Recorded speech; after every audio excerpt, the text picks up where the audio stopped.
Құрметті оқырмандар, менің каналыма қош келдіңіздер. Тіркелмеген болсаңыздар, міндетті түрде тіркеліп қойыңыздар және қоңырауды басып қойыңыздар. Бірінші болып шығатын боламын. Сіздермен керемет, жақсы денсаулыққа пайдасы бар ақпараттармен бөлісіп отыратын боламын.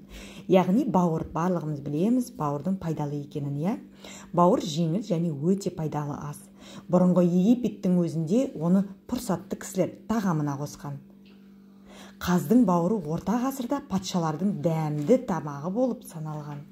Қытайлықтар бұрынғы кезде бауырды жанның түйіні деп санаған, және бұл бекер емес. Себебі адам үшін бауыр зат алмасуды реттейтін ферменттер мен биологиялық белсенді заттардың бас фабрикасы. Ал балықтардың, сүтқоректілердің және құстардың бауыры өз құрамында пайдалы заттардың нағыз асылы болып саналады. Бауыр дәрумендердің, әсіресе А дәрумені, микроэлементтердің мыс, мырыш, темір және айрықша сіңімді нысандағы таптырмайтын амино қышқылдардың бай көзі.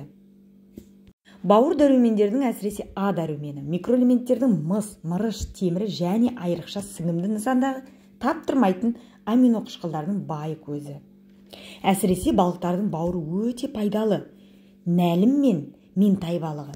Себебі онда А, С және В тобының дәрумендерінен басқа оның құрамында Д дәрумені мен йод, кальций мен фосфордың көп саны бар.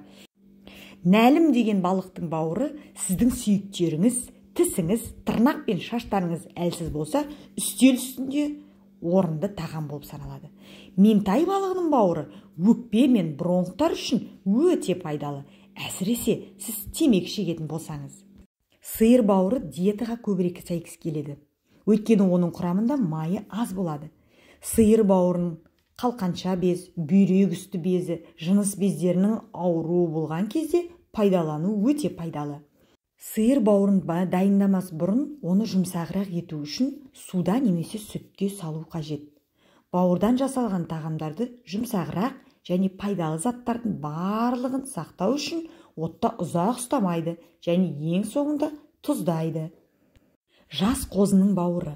Оны сары майда тез қуырып, өте дәмді ыстық тамақ жасап шығаруға және оған жасыл бұршақ немесе бондуэль жас сәбізін қосуға болады.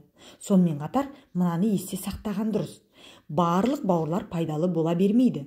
Ауру малдың бауыры гельминтті зиянды бактериалдарды жұқтырған болуы және улы заттар болуы мүмкін.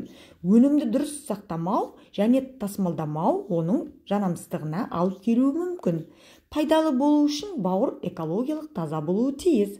Бауырды аяқ асты нарықтан алып, өз денсаулығыңызға қауіп төндірмеңіз. Қосалқы өнімдердің барлығы ресми нарықта немесе дүкенде ветеринарлық анықтамасы және санитарлық нормалардың сақтауы туралы сертификат болған жағдайда ғана сөреге қойылады. Мұқият болыңыздар. Бауырдың да кез келген ауру малдардікі болу әбден мүмкін. Ауру жұқтырып алмаңыздар. Бірақ дегенмен де бауырдың пайдасы өте зор екенін ұмытпаңыздар. Рахмет, менің каналыма тіркеліп қойыңыздар. Көптеген сіздерге ақпараттармен бөлісетін боламын.